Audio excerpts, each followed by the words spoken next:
কিছু কিছু মেয়ে আছে, সব না। তোমরা আবার আমার ফাঁসাই দিও, সব কিন্তু সেম না, ঠিক কিনা? অনেক বড় আমার গালি দেয় না বুঝে, সব মেয়ে তো সেম ক্যারেক্টার মেনটেন করে না, ঠিক কিনা? অনেক মেয়ে আছে একটা ছেলে কয় তোমারই ভালোবাসে, আছে না নাই?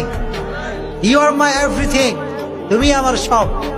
বলে জান একটু কলটা রাখো, ফোন দিছে আব্বা, কিন্তু দিচ্ছে দ্বিতীয় বয়ফ্রেন্ড, আছে না নাই? যুবক রাত ধরে সব ফোন দেয় গার্লফ্রেন্ডে, ফোন বিজি, যুবকের মধ্যে টেনশন, হায় হায়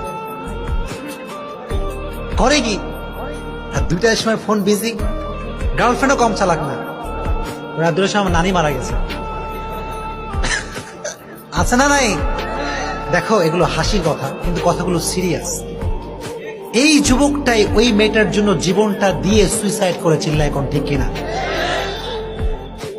রাজশাহীতে গত কয়েকদিন আগের ঘটনা, একটা যুবক আমাদের এলাকার মেইন রোডে নিজেকে নিজে ছুরি মেরে আত্মহত্যা করছে। নাউজুবিল্লাহ। আমি তো বুঝি, সব বুঝি কি বুঝি না? তোমরা কি আমার বোকা মনে করো? বোকা মনে হয় আমার দেখে? ও চাকু মেরে নিজেকে শেষ করে ফেলছে। পরে খবর দেখলাম যেই মেয়েটার জন্য চাকু মারছে ওর সঙ্গে বিয়ে হওয়ার কথা ছিল। কি হওয়ার কথা ছিল? তো যুবক যখন আসছে বিয়ে করার জন্য, মেয়ের আবার সেকেন্ড বয়ফ্রেন্ড বের হয়ে গিয়েছে। যুবক, মেয়েদের আবেগে পড়ে জীবনটাকে নষ্ট করা যাবে না, চিল্লায় কম, ঠিক কিনা?